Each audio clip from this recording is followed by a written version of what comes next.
जब आपको दफन किया जाता है तो ऐन इसी लम्हे क्या होता है?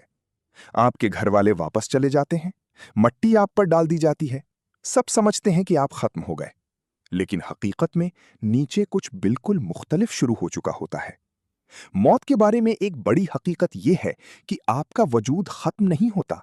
आप ना सो रहे होते हैं, ना अंधेरे में कयामत का इंतजार कर रहे होते हैं, बल्कि आप पूरी तरह होश में होते हैं और एक नई गैबी जिंदगी शुरू हो जाती है। बहुत से मुसलमान समझते हैं कि मौत के बाद या तो फौरन जन्नत मिलती है या बस नींद होती है कयामत तक। लेकिन ये दुरुस्त नहीं। नबी करीम सल्लल्लाहु अलैहि वसल्लम ने बताया कि मौत और कयामत के दरमियान एक मुकम्मल आलम होता है जिसे बरज़ख कहते हैं। ये एक पर्दा है, एक दरमियानी दुनिया जहां हर रूह 7 मराहिल से गुजरती है और इन सब में इंसान को शऊर हासिल होता है। आपके साथ क्या होगा ये आपकी जिंदगी के आमाल पर मुनहसिर है।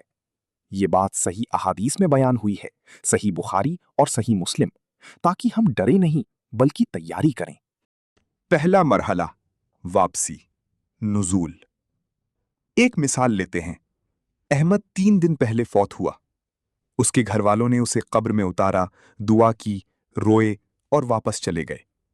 लेकिन अहमद खत्म नहीं हुआ। उसके लिए एक नई हकीकत शुरू हुई। उसकी रूह वापस जिस्म से जुड़ती है, मगर दुनिया जैसी नहीं। वो अपने घर वालों के कदमों की आवाज सुनता है जो आहिस्ता आहिस्ता दूर हो रही होती है। खामोशी छा जाती है, लेकिन वो अकेला नहीं होता। अगर अहमद नेक था तो एक खूबसूरत, खुशबूदार और सफेद लिबास में एक शख्सियत आती है।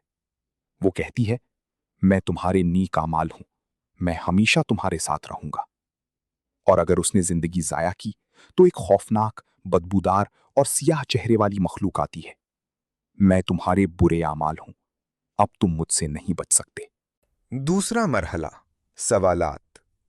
2 फरिश्ते आते हैं, मुनकर और नकीर। वो 3 सवाल पूछते हैं। तुम्हारा रब कौन है? तुम्हारा दीन क्या है? तुम्हारे नबी कौन है?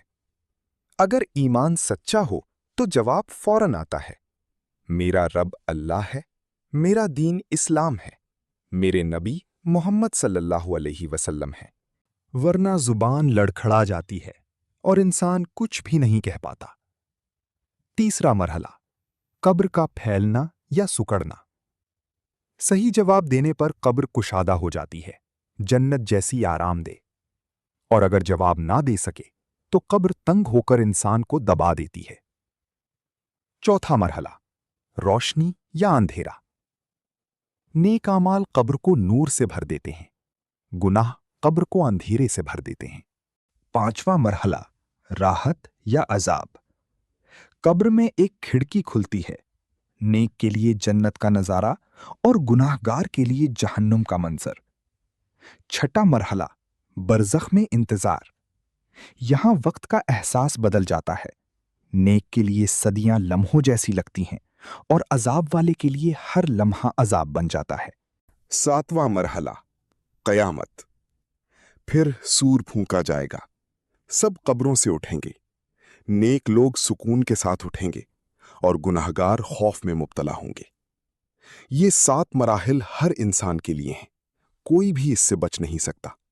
नबी सल्लल्लाहु अलैहि वसल्लम ने फरमाया, कब्र आखरत का पहला मरहला है, अगर ये आसान हो गया तो आगे सब आसान हो जाएगा। अब अपने आप से पूछें, अच्छी खबर यह है कि अभी वक्त है, आप अभी जिंदा हैं, अभी तैयारी कर सकते हैं। हर नमाज, हर नेकी, हर जिक्र आपके बरज़ख को बनाता है। अल्लाह हमें सही रास्ते पर चलने की तौफीक अता फरमाए। आमीन।